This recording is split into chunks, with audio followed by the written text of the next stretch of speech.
Hello and welcome to Let's Practice Cursive, the series where you can join me on my journey to improving my cursive handwriting. My name's Dieyen. Let's get started.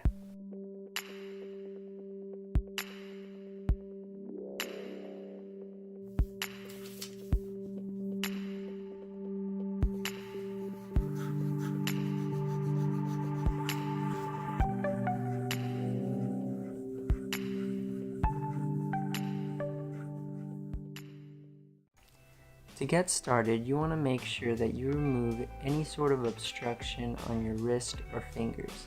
So take off your rings and take off your watch.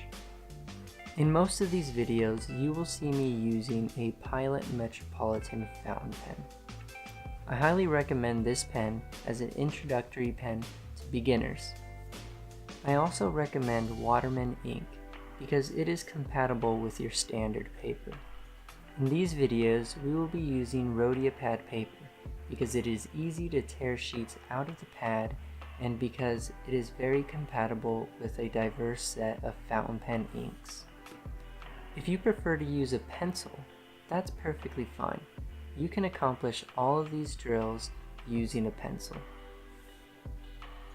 In the coming videos, we will take a closer look at the muscular movement drills I recommend for developing cursive handwriting. I highly recommend muscular movement when writing in cursive because it uses larger muscles of the arm to accomplish the writing, and you will find greater consistency in your writing if mastered.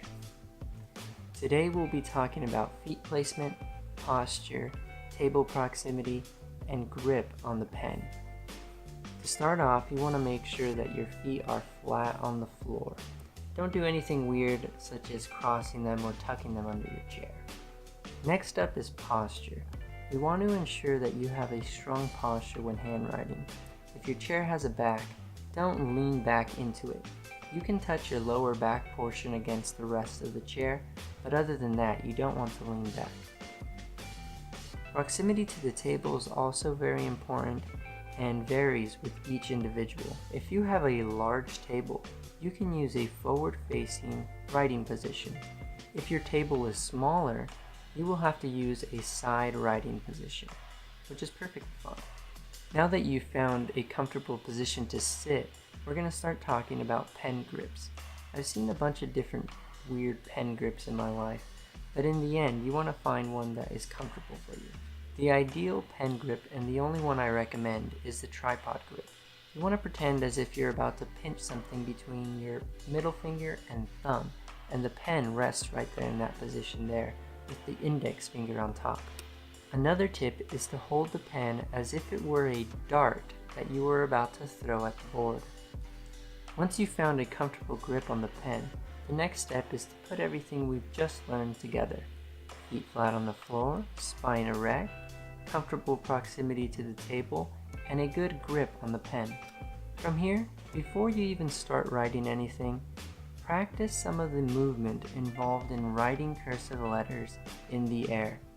Hover your pen point over the paper and move through the letters as if you were writing. The goal here is to create a mind-body connection where the movement of your hand is synchronized with the flow of the cursive letter.